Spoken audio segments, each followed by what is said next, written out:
Welcome back ناظرین، مجھے ٹیلی line پہ جوائن کیا سینئر رہنما سینئر سیاستدان پی ٹی آئی کے یعنی کہ ایم این اے ہیں. ابھی تک تو لسٹ وہ آئی نہیں ہے، 35 لوگوں کی لسٹ الگ ہے، ان کا نام ان میں نہیں ہے. عظمیٰ ریاض صاحبہ میرے ساتھ ہیں. میں آپ کو ویلکم کرتا ہوں اپنے شو میں. بہت شکریہ امتیاز صاحب. مطلب تو ایک طرف تو آپ مطلب تو پنجاب اسمبلی سے باہر آئیں، دوسری طرف آج اسپیکر نے 35 ممبر آف نیشنل اسمبلی جو تحریک انصاف سے ان کی استعفیٰ منظور ہوئی اور الیکشن کمیشن نے ڈی نوٹیفائی بھی کر دیا. مطلب یہ سیاسی ایک سرپرائز دیا ہے آپ کو گورنمنٹ نے. دوسرا سرپرائز آپ کو کراچی سے ملا ہے، اور خان صاحب نے کہا ہے 2 چیزوں سے ہم الیکشن ہارے ہیں. ایک چیز جو ہے تنظیم کی کمزوریاں، اور دوسری داندلی.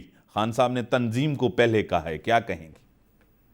دیکھیں جی، انہی الیکشنز کی تھرو ہمیں یہ چیز پتہ چلی کہ کہاں کہاں پہ پی ٹی آئی کے اندر کمزوریاں موجود ہیں، کہ جن کمزوریوں کو ہم انشاءاللہ تعالی جنرل الیکشنز تک اوور کم کر کے تو ہم جنرل الیکشنز کے اندر اپنی سیٹیں بھی نکال سکتے ہیں، اور انشاءاللہ نکالیں گے.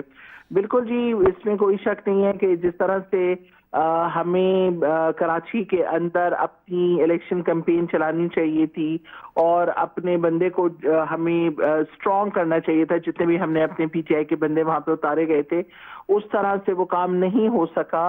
اور اس کے ساتھ ساتھ جی جو سب سے امپورٹنٹ بات ہے، اور آپ نے خود بھی دیکھا ہوگا کہ لوگوں نے جو ویڈیوز بنائی ہوئی ہیں مختلف پولنگ اسٹیشنز کے اوپر جا کے، اور جس طرح سے وہاں پہ جو ٹیچرز موجود تھیں ان سے پوچھا گیا کہ دیکھیں اس وقت کتنے ووٹ پول ہوئے ہیں، سب نے یہ بات کہی کہ 22 ووٹ پول ہوئے ہیں، کیونکہ وہ جو ووٹر لسٹ کی تھی اس کے اندر سے 22 ووٹ ہی پول ہوئے تھے. لیکن اس کے اندر 22 نہیں، میں آپ کو ایک مثال دے رہی ہوں کہ اس کے اندر ووٹ زیادہ تھے، جس کے اوپر پراپر ویڈیوز بنائی گئی. اسی طرح سے مختلف جگہوں پہ چھپے لگتے رہے، باقی سارا کچھ بھی تھا. تو اس میں بالکل جی الیکشن کمیشن کی میں سمجھتی ہوں کہ کمزوریاں تھیں، کہ اگر الیکشنز کو اسی بات پہ خان صاحب جو سب سے زیادہ شور مچاتے ہیں وہ یہی کہتے ہیں کہ الیکشنز ہونے چاہیے اور صاف شفاف الیکشنز ہوں. اب اگر اتنی ویڈیوز کے بننے کے باوجود لوگوں نے وہاں پہ گواہیاں دیں، اس کے باوجود اگر الیکشن کمیشن یہ کہے کہ نہیں الیکشن کا پروسیس بالکل نیٹ اینڈ کلین تھا، صاف ستھرا تھا، تو ظاہر ہے پھر پی ٹی آئی کی طرف سے سوالات تو اٹھائے جائیں گے. آپ کو خود پتہ ہے کہ جس طرح سیلوں کو توڑا جا رہا تھا، فردوس شمیم نقوی صاحب، آپ کو پتہ ہے یہ ویڈیو آپ کے سامنے بھی گزری ہے، میرے سامنے بھی گزری ہے، کسی سے ڈھکی چھپی نہیں ہے. کافی ایسی چیزیں ہیں جو آپ کے پاس. آپ کا میئر کا جو کینڈیڈیٹ خرم شیر زمان صاحب، وہ بھی ہار گئے. آپ کو آپ کی جو ایک مقبولیت تھی وہ سندھ کے اندر بے نقاب ہوئی ہے. دوسری طرف کافی لوگوں سے بات ہوتی ہے تو وہ کہتے ہیں کہ قیادت نے سندھ کو نظر انداز کیا ہے، اور پارٹی کے اندر گروپنگ ہے، کراچی کے اندر حد سے زیادہ گروپنگ ہے، جو تحریک انصاف کے لیے سب سے بڑا نقصان ثابت ہوئی. امتیاز صاحب، ایک تو آپ کی آواز بہت کٹ رہی تھی، آپ کو میری آواز کلیئر آ رہی ہے؟ ہاں، آپ کی کلیئر ہے. اچھا، تو جو میں آپ کا سوال سمجھ سکی ہوں اس کے مطابق یہی ہے کہ جی ہماری تنظیمی جو سسٹم تھا وہ کچھ ٹھیک نہیں تھا. دیکھیں جی، بالکل تنظیمی سسٹم بھی ہمارا کمزور رہا. اس کے اندر ہماری کچھ کمزوریاں تھیں جس کو ہم بالکل مانتے ہیں، اور انشاءاللہ تعالی میں نے آپ سے بھی یہ بات بھی کی کہ انہی تنظیمی کمزوریوں کی وجہ سے شاید ہم اپنے اس طرح سے اپنے جو ہمارے کینڈیڈیٹس تھے ان کو سپورٹ نہیں کر سکے. اور یہی کمزوریاں ہم انشاءاللہ تعالی آئندہ اپنی تنظیموں میں سے ختم کریں گے، تاکہ جس کا خمیازہ ابھی ہمیں بھگتنا پڑا وہ ہمیں جنرل الیکشنز میں نہ بھگتنا پڑے.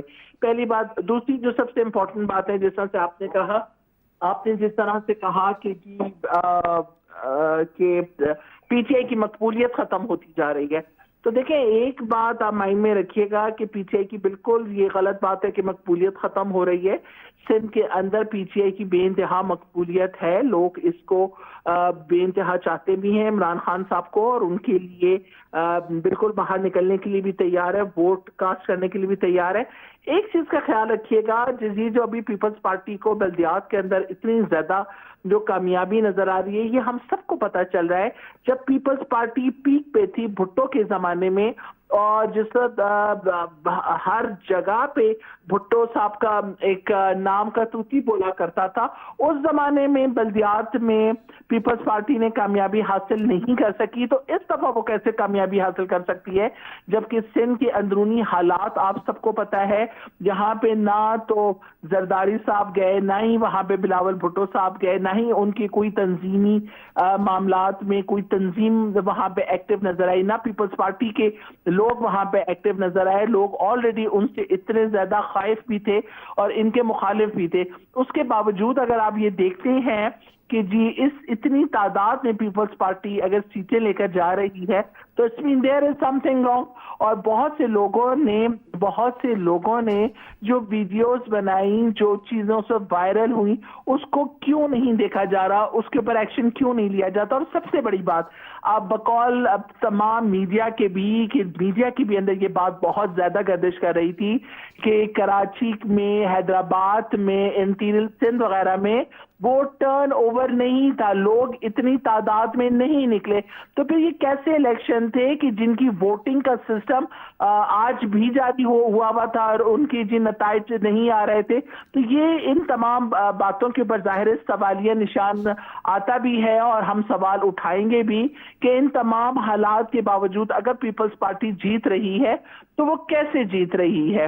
تو ظاہر ہے اس کے اوپر ایک الگ انویسٹیگیشن ہونی چاہیے، لیکن مسئلہ یہ ہے کہ ابھی تک یہاں پہ اس قسم کا نظام پاکستان کے اندر ہمیں نظر نہیں آ رہا کہ جس کے اندر غیر جانبدارانہ طریقے کے ساتھ کسی چیز کے اوپر انویسٹیگیٹ کیا جائے اور اس کا نتیجہ نکالا جا سکے. آپ نے جس طرح اسمبلی سے نکلے، پنجاب اسمبلی سے، آپ نے کہا ایک بڑا طوفان پیدا ہوگا اور ملک کے اندر ایک سیاسی بحران آئے گا، اور وہاں آپ نے ایک ایکشن کیا، ووٹ آف کانفیڈنس لیا، اس کے بعد تحلیل کیا.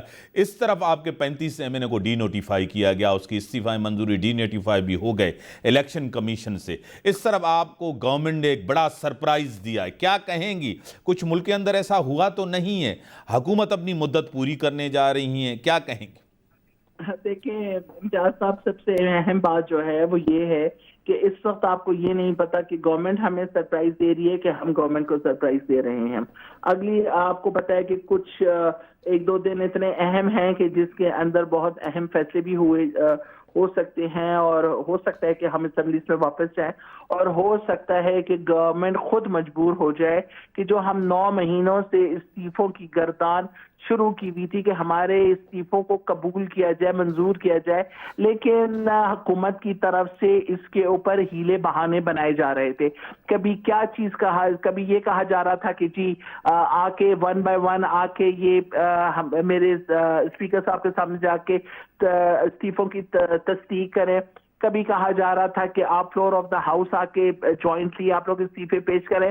دیکھیں یہ آپ کو بھی سمجھ میں آ رہا ہے اور اس وقت عوام بھی اتنی بے وقوف نہیں ہے، اس کو بھی اس بات کی سمجھ ہے کہ ان استعفوں کا جو معاملہ ہے یہ اسی لیے ابھی ایکسیپٹ کیے گئے ہیں کیونکہ ووٹ آف نو کانفیڈنس کا معاملہ شروع ہو گیا تھا کہ جو شہباز شریف صاحب کے خلاف آنی تھی، اور اس کے بعد لیڈر آف اپوزیشن کا بھی معاملہ تھا کہ آپ کو پتا ہے کہ وہ منحرف اراکین میں سے انہوں نے راجہ ریاض صاحب کو لیڈر آف اپوزیشن میں لایا ہوا ہے جو پی ٹی آئی کو ریپریزنٹ نہیں کرتے.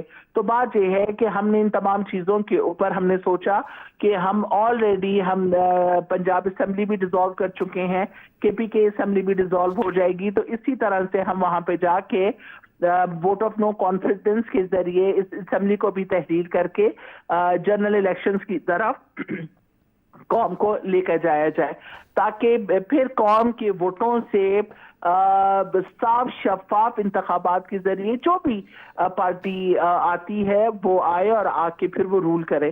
لیکن ابھی جو کچھ بلدیات میں ہوا اور جو کچھ اس وقت بدنیتی ہم حکومت کی پی ٹی آئی کے لیے دیکھ رہے ہیں تو ظاہر ہے اس کے اوپر ہم نے بھی سوچنا ہے اور پی ٹی آئی نے اپنی اگلی پالیسیز چینج کرنی ہے اور اسٹریٹجی ہو سکتا ہے خان صاحب ان تمام حالات کو دیکھ کے چینج کریں.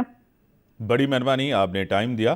عظمہ ریاض جدون صاحبہ پی ٹی آئی کے ایم این اے کا پوائنٹ آف ویو، آپ کا پوائنٹ آف ویو تام بدھو. ناظرین انسانی نگوری اجازت، اللہ حافظ.